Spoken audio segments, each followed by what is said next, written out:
Welcome back, everybody. This is a continuation of some of the other vlogs I've been doing, and I mentioned the one in anger about the one coming up, which would be on depression. These kind of go hand in hand, and I wanted to do them close together, and I will upload them together because I thought it would be kind of nice to be able to go back and forth on them. So because of COVID, there's been a lot of talk about mental illness, which I personally think is not a bad thing. I think a lot of us suffer from it more than we know, that we just make it part of our day-to-day life and stiff upper lip and we'll get through it. But now that people are spending time with their thoughts and they're at home and they're not working, it comes a bit more to the forefront. And I don't know if people even know the signs. I think a lot of people get into the idea that it's just the way Fred is, or it's just the way Julie is, or it's just the way. And I think we have to look a little bit deeper. And you know what? God love COVID. It's brought a lot of things forward. This is one of them. The layoffs haven't helped because that just makes it worse. The thing is, we have the opportunities to go forward. We have the opportunities to sort these things out and make the next part of our lives better. I started these vlogs as 58 and laid off, but they seem to be morphing into just about anybody. Anybody can be stricken with depression. Take my glasses off, they seem to be shining. I know my father suffered from it, completely undiagnosed, and he suffered with it probably the majority of his life. And that's just it. He suffered with it. He suffered in silence because men didn't speak. When women have it, they blame it on hormones. I think it's something that needs to be dealt with on all levels. The pressure we put on children. Needless pressure we put on ourselves to do things that quite often we don't want to do. How many doctors and lawyers and teachers are out there because mom and dad did it, and that's the family business, so you're going to go in it when you wanted to be an artist.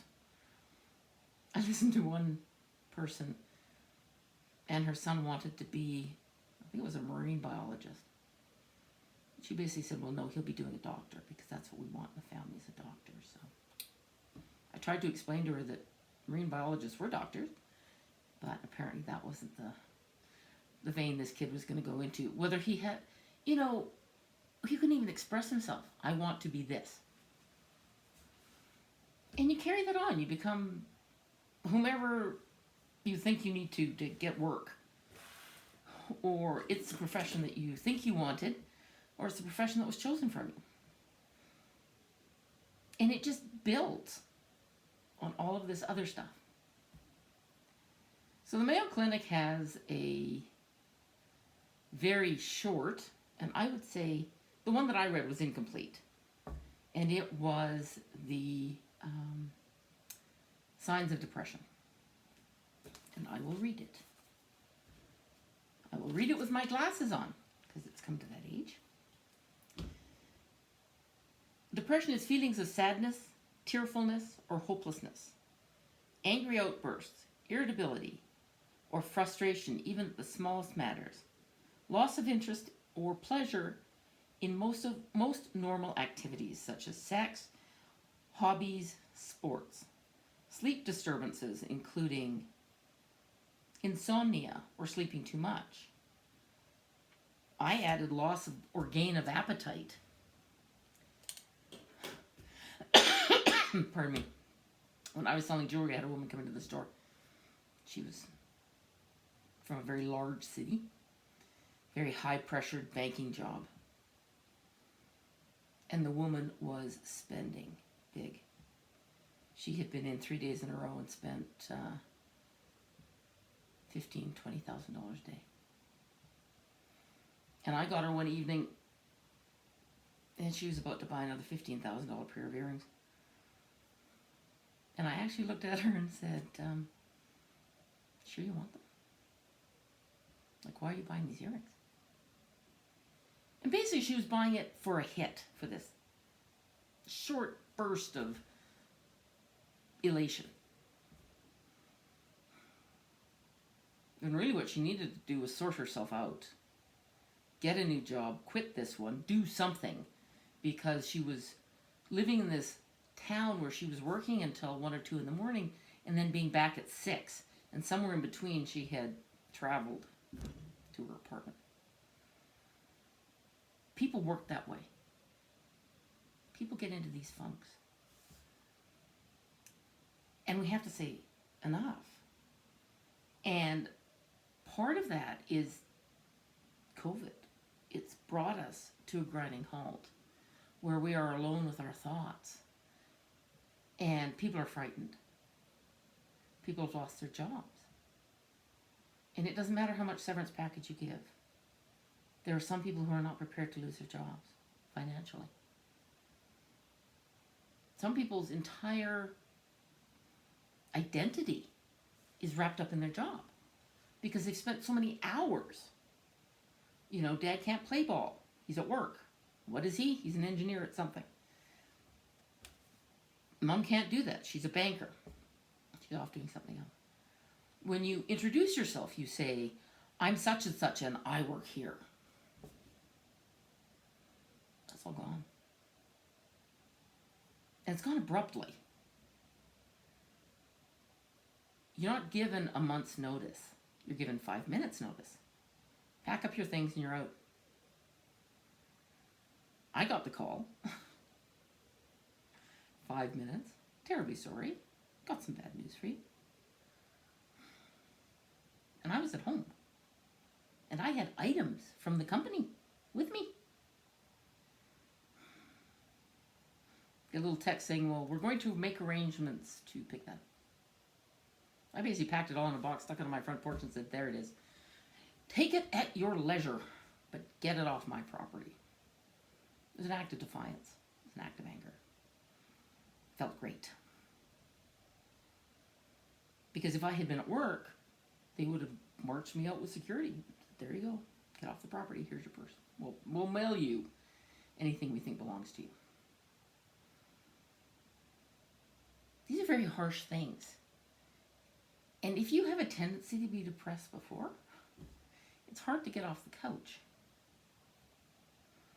If you internalize that, it's very, very bad for you. People need help. They need to talk. They need to express their emotions, their fears, their anger, their hurt.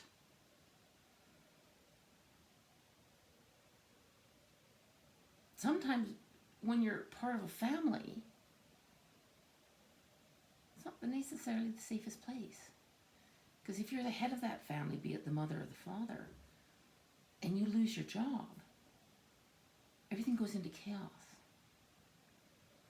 It might not be the support system that you need. The children are frightened. The spouse is frightened. Everybody's angry. The moral outrage of the family is prevalent. And if you hide that, if you don't express it, if you don't face it, it's going to cause you issues. You're going to carry that into your next profession. You're going to carry that into your next job. And discussing it and going to counseling is the way to help. Counseling isn't that far away, by the way. A lot of people don't realize it. It's literally calling your medical services in any province. You call your medical services. And they will put you in counseling.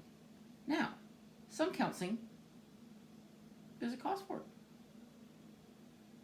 And if you just lost all your benefits, You may be thinking right off the bat, I can't afford it. Yes, you can. And you can because a lot of provinces have free programs. So you can get counseling. You can talk. And the reason I suggest counseling is it is a neutral third party. If you're talking to your friends, and you should, and if you're talking to your family, you should. You definitely should be talking to your family. Understand they're not neutral third parties, right? They've got a vested interest. They're going to agree with you when they probably shouldn't. They may disagree with you when they probably should. So do they need to be aware? Yes. Do they need to be part of this process? Yes. Does the entire family have to go into counseling? Why not? Why not? Here's an opportunity. The thing is, you can go to the counselor and you can say anything. And it doesn't go anywhere. It is that neutral third party. You can talk about the spouse and not be nice. Because you don't feel nice. Feel frustrated. Feel angry. Feel hurt. Feel scared. You can talk about the kids that are driving you nuts. You can talk about, what do I do now? How do I go forward from this? You can talk about all of that and not hold back. And that's what counseling will get you. It gets this weight off your shoulders. Because you're carrying it all. And you don't have to. And you shouldn't. And it's just plain not healthy. Is it good for the kids? Yes, it's good for the kids. Because your kids may be not telling you things because they think you're worried. And you are. They don't want to add burdens to you. So let them talk to somebody else. Let that person carry the burden. Maybe as a family you need to communicate. Maybe you need to start acting more as a group than you are a hierarchy. Now, do parents have to make decisions? You betcha. Do they carry most of the responsibility? Yep. They do. If they're being parents. But maybe there needs to be a bit more give and take. It is such a common disease. And it is a disease. I know so many people who have suffered with it, and they have suffered. And the mood swings. You feel fabulous, you feel terrible. You think, pardon me, you think you're making it, and then something happens, and you're on the couch and you can't get out of bed. And those are the extreme cases. I think there's a good portion of us that carry some sort of stress. We just carry with us baggage that we've kept. I'm a firm believer that you don't bury dead emotions, you bury live ones. And when they come to the surface, you can't remember what they were for. They just know you're getting hit with something. So you need to deal with that and move on. You need to figure out what in the past has done it. If you've lived with a parent or parents or siblings that have suffered from depression, you learn certain coping skills, but I think you also learn ways of dealing with things that may or may not be healthy because you're mirroring the image that you've been seeing. Dad flies off the handle. Dad takes a drink. Mom smokes her brains out. Takes a bottle behind the fridge. You know, gambles. Swears. You know, there's all of these ways of it manifesting, and it just gets passed on. So our opportunity here in the middle of COVID, God love COVID, is to look it in the face and deal with it. It's not easy. Seems nothing we do in COVID is easy. But that definitely is not easy. Depression of any kind is not easy. Mental illness of any kind is not easy. But it is 100% workable. You can go get coping skills. You can go get new ways of doing things. You can go talk to people who are experienced and trained in dealing with it. And what you're going to find out is you're not out there by yourself. There are so many people like you. And then you're going to see so many people you worked with. And so many people in the family. You're going to recognize the signs. And maybe then you can get a little bit of help too. So at the bottom of this vlog, I'm going to put all of the links for all of the health services for Canada. Sorry, I don't have them for the rest of the world, but for Canada.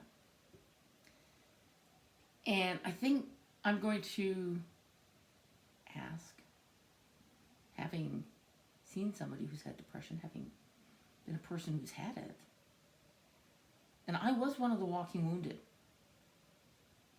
I can slap a smile on anybody, on anything, and get through it. But it wasn't until I went through counseling and saw I was dealing with things that I didn't need to be dealing with, that I could look them in the eye and put them away for good, or understand where they came from. And I really love that neutral third party. Because the people I needed to talk to, I couldn't. They weren't open or receptive. They weren't even interested. But through journaling, the anger one I mentioned, you write it down and burn it. This is not a feeling letter. You don't send it to anybody. You get it out of your head on a piece of paper so you don't have to think about it anymore. And then you destroy the file, and now you don't have it anymore. Makes a lot of headspace. It really does. But to go and talk to a professional, you would be amazed at what's out there. Now, some depressions have to be medicated. Okay. If you were a diabetic, you'd take your insulin. If you're epileptic, you would take your pill. Stop the seizures. If you're depressed, maybe you need to do that. Maybe you need to take a hard look at what it is you do for a living. Maybe that's not what you want to do. Here's the perfect opportunity to look differently, to find something that gives you joy in your 8 hours a day. Joy. Can you just imagine? Not stress, not fear, not anger, joy. What would that be like? Would it change your lifestyle? Yeah.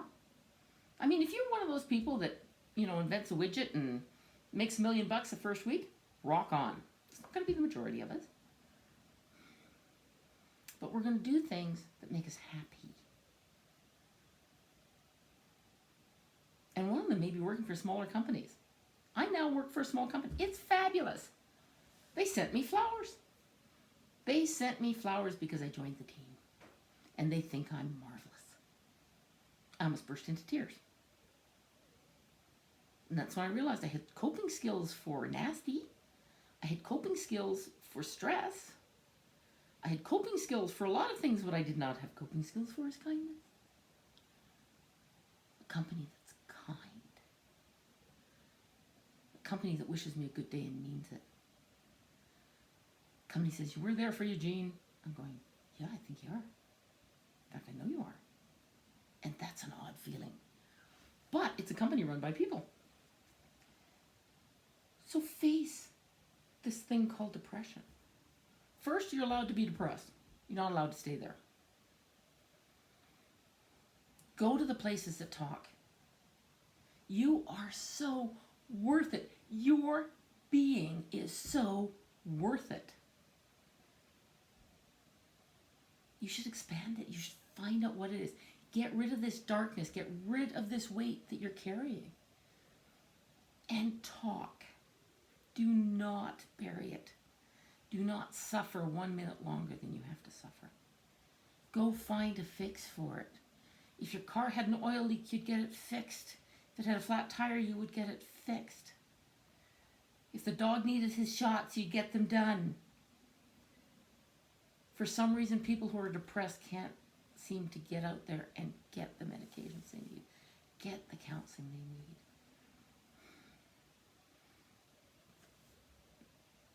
It's a terrible place to be. But I'm telling you right now, it is not a place you have to stay. You can get help. There's ads on television about, it was Movember, but it's not Movember anymore. And they're talking about male suicide. Because men don't talk. And they need to. And if it's finding a counselor that's a man, go ahead. If it's finding a friend, go ahead. Get the ball rolling. We don't allow our men to be vulnerable. We don't allow them to have their hurts, their fears, their scariness. We tell them that they have to be strong. They've got to go forward. They have to, barge ahead. I'm tough. I can take it. I don't doubt you're tough. You can be vulnerable and tough. They're not exclusionary. You can be afraid and tough. It's not exclusionary. It doesn't make you less because you go to a place to talk. It makes you stronger. It makes you better. It makes you tougher.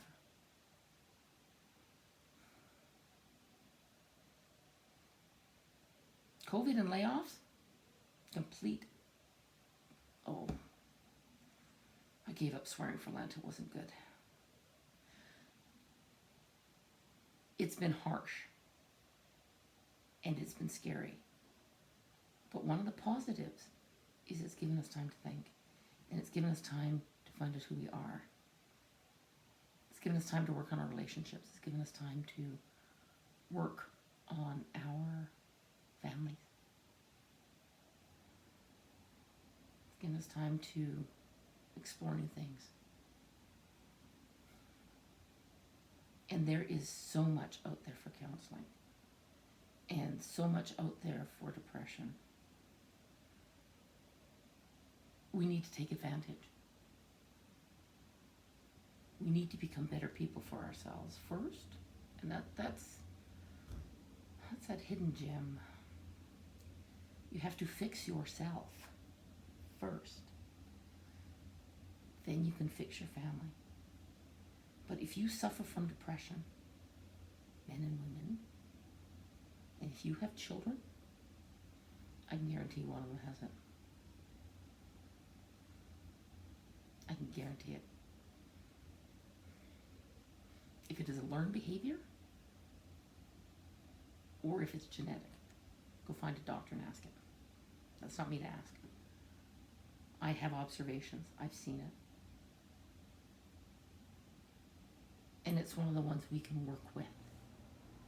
It's one of the ones that we can do something to alleviate. And the stigma doesn't even exist. I know. They say, we can't have mental health, we can't. Bupkis, nobody has to know you're going. They don't. Nobody has to know you're going to a counselor. So don't tell them. If you figure until you're strong enough, don't tell them. If you know of somebody else who is depressed and is internalizing it, then absolutely tell them. Go into a counselor. Here's my guy. Here's my girl. Here's my group.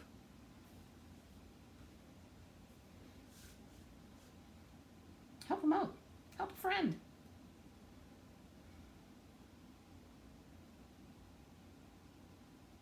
Again,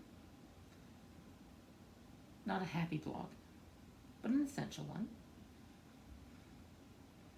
As I go through this process of being newly reinvented at 58, I think I'm going to start calling it not laid off at 58. Because I do have a part-time job. And I like it a lot. It's fun. It's the process. It's the dealing with the past. It's the going forward. People are reaching out to me. Thank you so much for reaching out to me. And they're giving me new ideas on how to get forward, to go forward. But depression was coming up a lot, and I thought, well, let's bring it out into the forefront. Let's talk about depression. There's enough of it out there, and there's a lot of help for it, and I will include that. So going forward, I think we're going to have a few more fun things. Expanding myself creatively is going to be one of them. Going after the bots is another one. That could be a lot of fun, actually, because I thought it was a bit depressing until I started to research bots, and I think there's fun ways of going around them. And how do we recreate ourselves? That's part of the journey.